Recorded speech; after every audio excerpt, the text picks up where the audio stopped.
Hello YouTubers, welcome to my channel Try It Yourself. Today I have a big major project. This time I'm at home, and for those that following my channel, you actually saw a few videos before when I changed a few stuff, like emergency change in California my radiator. And today I will be replacing basically a whole bunch of parts in front of my engine, both pulleys, steering pump, power steering pump, alternator, and I think that's it.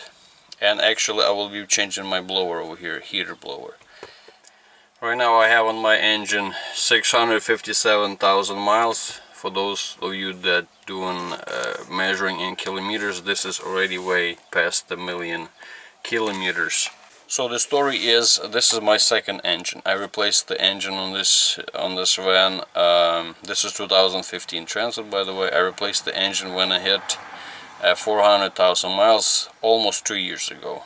In October will be 2 years ago. So I'm doing about 150,000 miles per year. And the mechanic who was doing the change for me, he actually suggested to change at the same time all of the pulleys, alternator, basically everything that in front, because the replacement engine I bought used had 24,000 miles on it, had only water pump. Everything else is pretty much, not pretty much, it is original on this.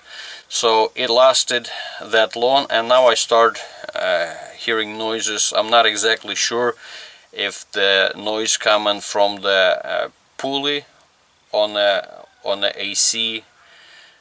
There is two pulleys, tensioners, one for the alternator and water pump, and another one for AC and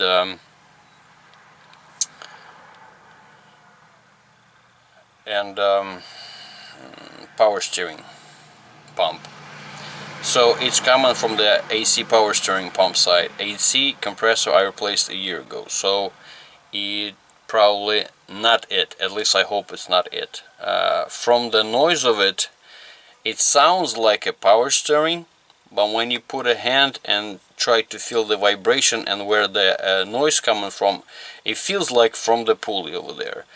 So doing my job, being 3,000 miles on the road every week on average, I bought everything today basically, and it cost me $1,100. And for those of you that doing this kind of job, I mean, you guys probably will understand, because for example, when I had to stop in Kansas a couple of weeks ago because there was a problem with the harness, it cost me 3 days to pay for hotel, pay towing plus repair.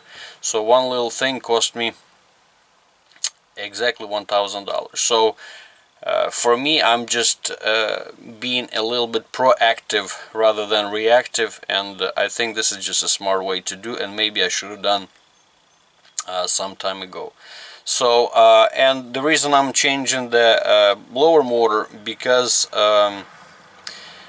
it's been happening for 2 winters. It was starting to do a squeaky noise when I was going like to North Dakota in winter time, and you know, this is not the fun time for the thing to quit on you when it's freezing temperature. And actually one time it was below 30 for Fahrenheit, so you can imagine, I mean, you can die pretty much if heater quits on you.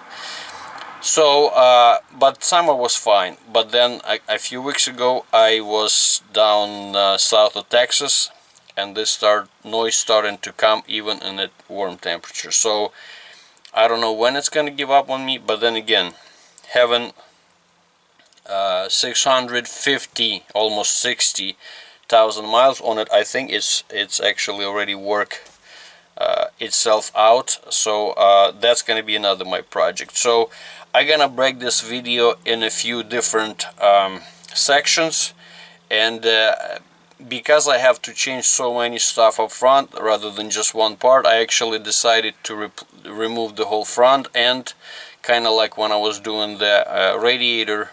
And for those of you that actually want to see step by step, I will try, at least if my camera is not gonna quit on me, I will try to to do that, and I'm gonna break this video in a few different sections, you know, with the alternator, pulleys, tensioners, pump, blower, and stuff like this. So this is the major project for today, and I guess good luck to me, and let's talk more work, right? So this is right here is the goodies belts. I actually got a just in case spare hose, pulleys, tensioners. Oh yeah, and another thing actually I discovered just today when I was opening the hood. And another thing, I am after my fan you know, created a problem with the radiator for me a couple of weeks ago when I had to change radiator on the road. I am done with buying aftermarket parts. Yes, you could save a few bucks, but in the long run it could have cost me a lot more. So all of this parts is from the local Ford dealer, and I guess if you doing job like I am, you know, I would suggest to make an account, and you can get some kind of discount with that. But here's additional problem that I didn't plan to do today.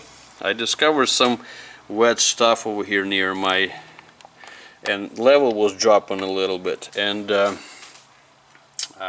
hoses seems fine, but then look what I have over here.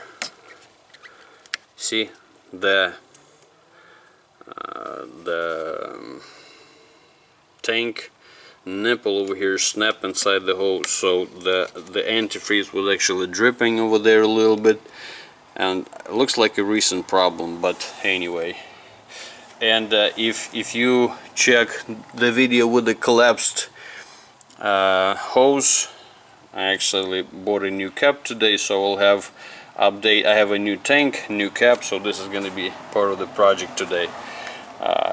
It's the OEM is 18 bucks for the cap, and I don't remember what's for the tank, but everything that I bought is actually, like I said, $1,100.